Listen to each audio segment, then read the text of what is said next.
Movie की शुरुआत में एक खेत की ओर तेज रोशनी जा रही होती है, मानो आसमान से बिजली गिर रही हो। अब अगली सुबह हम इस खेत के मालिक को देखते हैं, जो अपने तीनों बेटों से कहता है कि कल रात किसी ने हमारे खेतों का सत्यानाश कर दिया है। इसलिए अब वो फैसला करता है कि अब उसके बेटे इस खेत की पहरेदारी करेंगे और इसका जिम्मा वो सबसे पहले अपने छोटे बेटे को देता है। उसी रात जब जॉन पहरा दे रहा होता है, तभी वो अपने पीछे देखता है कि एक बहुत बड़ा सफेद घोड़ा होता है और उसे देखते ही उसके तोते उड़ जाते हैं। लेकिन वो उसे पकड़ने के लिए उस पर रस्सी फेंकता है, लेकिन वो घोड़ा भागना शुरू कर देता है, जिस वजह से जॉन भी रस्सी को पकड़कर घसीटता हुआ उसके पीछे जाने लगता है। लेकिन अगले ही पल वो घोड़ा एक दलदल में फंस जाता है, लेकिन जॉन से ये देखा नहीं जाता और वो आखिरकार उस घोड़े को दलदल से बाहर निकाल देता है। अब बाहर आने के बाद घोड़ा बहुत दुखी नजर आता है, इसलिए जॉन फैसला करता है कि वो उसे आजाद कर देगा। लेकिन उसे आजाद करने से पहले वो उससे एक वादा लेता है और वो कहता है कि आज के बाद वो कभी भी उनके खेत में नहीं आएंगे।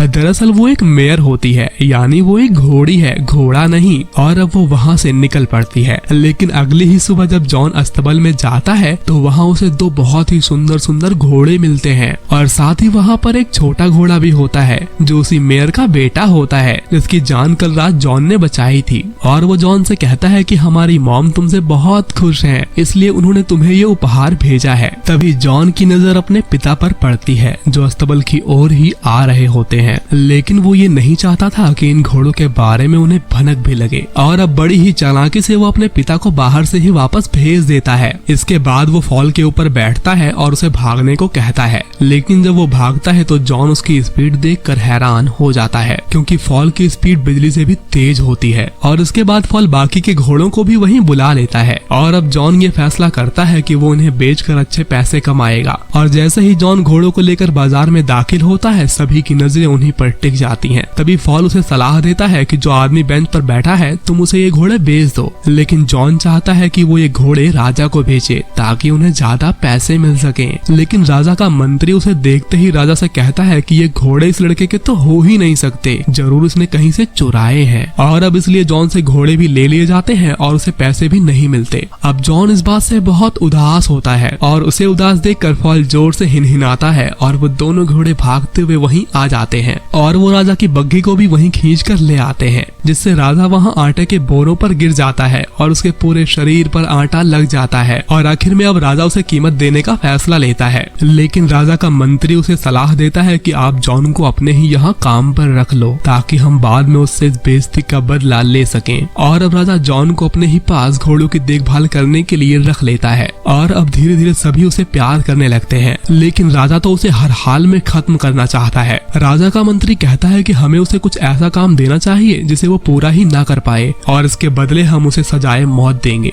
इसके बाद राजा उसे फायर बर्ड लाने को कहता है, जिसे आज तक कोई नहीं ला पाया। और ये सुनकर फॉल जॉन से कहता है कि तुम्हें इस काम का जिम्मा हरगिज नहीं लेना चाहिए था, लेकिन जॉन ने तो इसका जिम्मा ले लिया था। इसलिए वो जॉन को लेकर दूर कहीं एक जंगल में जाता है और रास्ते में वो फायर बर्ड के लिए फल भी लेते हैं और फायर बर्ड उस फल की खुशबू से ऊपर आ जाता है और सारे ड्रीम नट्स को खाने के बाद वो बेहोश हो जाता है। लेकिन जब जॉन उसे पकड़ने जाता है तभी वो होश में आ जाता है और वो जॉन का पीछा करने लगता है। लेकिन तभी जॉन आखिरी ड्रीम नट का यूज करके उसे बेहोश कर देता है और जब सुबह उसकी आंख खुलती है तो जॉन उसे जंजीरों में जकड़ चुका होता है। लेकिन उसे रोता हुआ देखकर जॉन को उस पर दया आ जाती है, इसलिए वो उसे आजाद कर देता है। तभी फायर बर्ड वहाँ से उड़ जाता है और एक पंख जॉन के लिए छोड़ जाता है। इसके बाद जॉन राजा के पास आकर सबके सामने ये कहानी सुनाता है, लेकिन राजा उसकी किसी भी कहानी का यकीन नहीं करता और अब फायर बर्ड का पंख भी जल नहीं रहा होता और राजा उसे मौत की सजा देता है। लेकिन इससे पहले वह जॉन को मारते वहाँ फायर बर्ड खुद ही आ जाता है, जिससे सबको ये यकीन हो जाता है कि जॉन की एक एक बात सच है। लेकिन इससे राजा को लगता है कि उसका और भी ज्यादा अपमान हुआ है और अब वो हर हाल में जॉन को मारना चाहता है। इसके बाद वो जॉन को बर्फीले माउंटेन की राजकुमारी को लाने के लिए भेजता है और वो सोचता है कि वो उसे किसी भी कीमत पर नहीं ला पाएगा,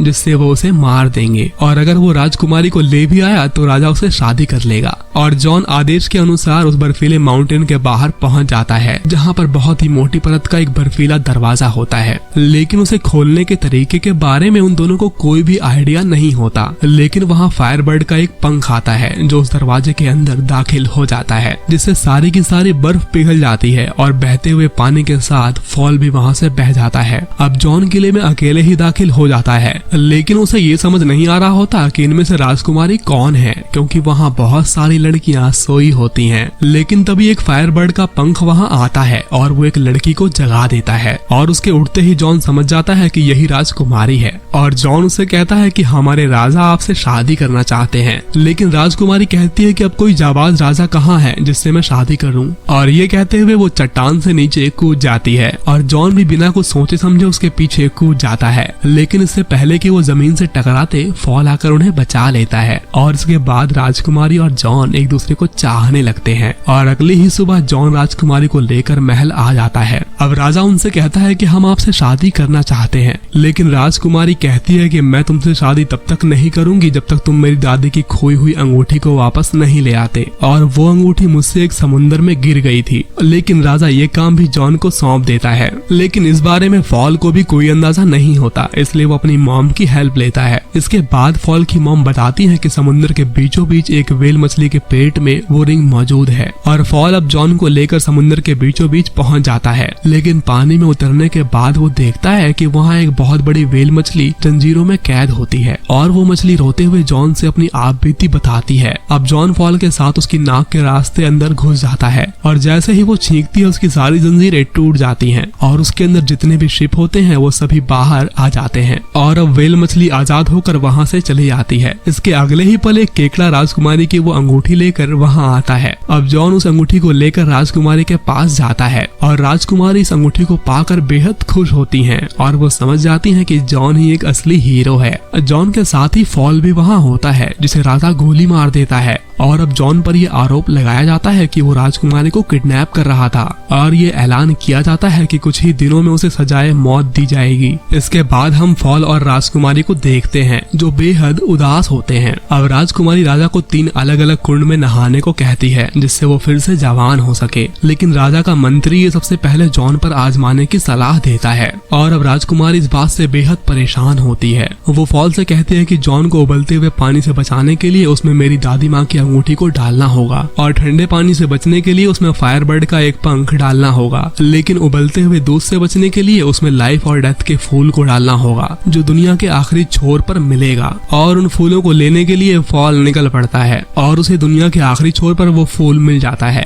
लेकिन तभी उसे पता चलता है कि जो कोई भी इस फूल को तोड़ेगा उसकी मौत हो जाएगी। और यहाँ राज्य में 3 कुंड तैयार होते हैं। राजा जैसे ही उसे पहले कुंड में डालता है, राजकुमारी अपनी अंगूठी उसमें डाल देती है, जिससे जॉन बचकर दूसरे कुंड में पहुंच जाता है। और फायरबर्ड को राजा ने कैद कर रखा था, लेकिन फिर भी उसका एक पंख उड़ता हुआ वहां पहुंच जाता है, जिससे एक बार फिर से जॉन की जान बच जाती है, और वो तीसरे यानी आखिरी कुंड में गिर जाता है। अब काफी देर तक जॉन उस कुंड में ही रहता है, और सबको लगने लगता है कि शायद वो नहीं रहा। पूरी प्रजा बहुत दुखी हो जाती है, क्योंकि वो सभी जॉन से बहुत प्यार करते थे। लेकिन तभी वहाँ फॉल एंट्री करता है, जो लाइफ और डेथ के फूल को उसमें डाल देता है, और इसके अगले ही पल वो उस कुंड से एक राजकुमार की तरह बाहर निकलता है। लेकिन राजा अंदर ही अंदर उसे देखकर बहुत जलता है, और वो भी उसकी तरह जवान बनना चाहता है, इसलिए वो फौरन कुंड में कूद जाता है। लेकिन इसके बाद वो एक बबल में कैद हो जाता है, और अब राजा वहाँ से बहुत दूर उड़ जाता है। और ये देखकर वहाँ के लोग बहुत खुश होते हैं। अब जॉन वहाँ का नया राजा बन जाता है और राजकुमारी से शादी कर लेता है। यहाँ हम फॉल को देखते हैं, जिसे लगता है कि वो मरने वाला है, क्योंकि उसने फूल को तोड़ा है। लेकिन राजकुमारी उसे बताती है कि ये सिर्फ तुम्हारा एक इम्तिहान था जिसमें तुम पास हो चुके हो। और इस तरह से इस कहानी की हैप्पी एंडिंग हो जाती है।